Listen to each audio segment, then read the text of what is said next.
Mais um vídeo para você que me segue aí na minha rede social. E vamos hoje falar desse balaia de gato aí, do tal do ministro do STF que pegou carona no jatinho do Beto Louco. Isso mesmo. Um ministro do STF pegou carona no jatinho do Beto Louco. O Beto Louco, pelo que eu vejo, assim, ele era bem generoso mesmo, né? Por isso, assim, vamos voltar um pouquinho. Faz mais ou menos 1 ano e meio, há quase 2 anos que eu venho denunciando nas minhas redes sociais essa lavagem de dinheiro descontrolada que tá principalmente na capital paranaense. E a gente vai chegar no ponto do STF, mas deixa eu explicar um pouco para vocês. Esses criminosos aí da Operação Tanque e da Operação Carbono, eles eram muito audaciosos. Eles iam ameaçar os empresários em postos de combustível em Curitiba e eles faziam questão de falar: se você denunciar, ou se qualquer um denunciar, a gente vai incriminar vocês, a gente vai botar fogo, a gente vai dar tiro no posto. Então, assim, a audácia deles era muito grande, principalmente usando essas palavras: nós vamos incriminar vocês. E eu realmente acho que teve uma pessoa que está pagando por um crime que não cometeu, que inclusive é de um assassinato de um dono de um posto de combustível em Curitiba. Então a audácia desses criminosos realmente era muito grande, muito grande. E na minha opinião, mais uma vez aqui eu volto a falar, no Paraná não existe a transparência que existe em São Paulo. Por exemplo, em São Paulo, a maioria das situações todas estavam na Faria. O que estava na Faria, que estava na ossada da polícia de São Paulo, eles fizeram o trabalho deles brilhantemente. No Paraná, a gente não viu nada. O que a gente viu do secretário de Segurança Pública? O que a gente viu do delegado-geral do estado do Paraná, dos delegados, então menos ainda. A primeira coisa que o governador Ratinho Júnior teria que ter feito imediatamente quando estourou essa Operação Tanque Carbono é afastado o secretário de Segurança Pública, o delegado-geral e todos os delegados e delegacias especializadas. Sabe por quê? Porque eles têm que explicar a omissão em combater o crime.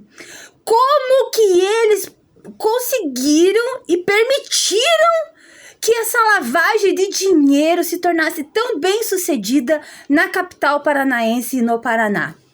Eles não conseguem explicar o inexplicável.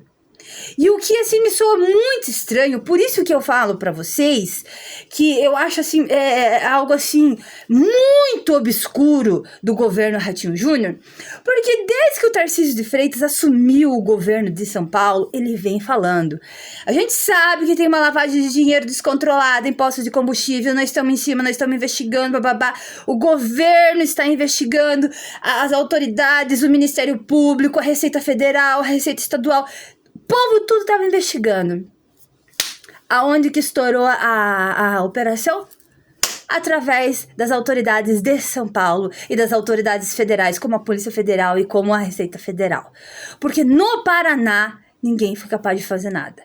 Então, assim, a audácia de Ítalo Belon, de Rafael Geneste, Rodrigo Geneste, Renato Geneste, Tiago, toda essa turminha, Gerson, o Jacobs, a audácia deles de mandarem capangas ameaçarem empresários em Curitiba e falarem, e deixar bem claro que quem se atrevesse a denunciar, eles iam incriminar.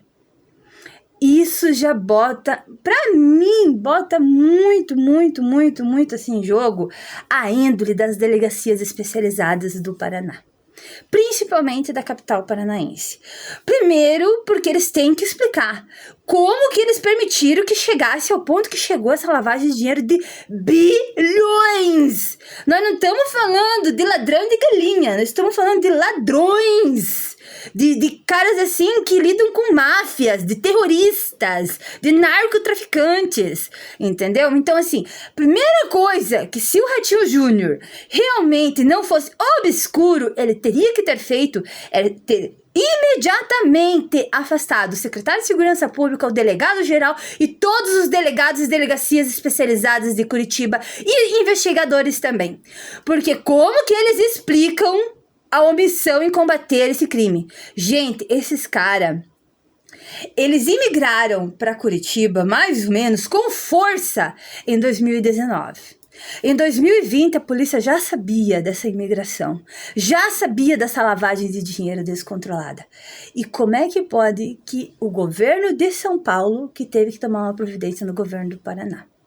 Então, essa questão do Toffles aí, dele tá pegando carona aí com o Beto Louco aí, que foi que foi um jornalista que me passou aqui, isso daí pra mim não é novidade, por causa que a audácia deles, inclusive, além de falar que eles pagavam delegacias especializadas e pessoas do alto escalão da segurança pública, nunca chegaram a falar ao ponto de que pagavam o pessoal lá do STF, mas pelo que se tá vendo aí, nem a própria Rede Globo tá conseguindo mais defender o STF dessa situação.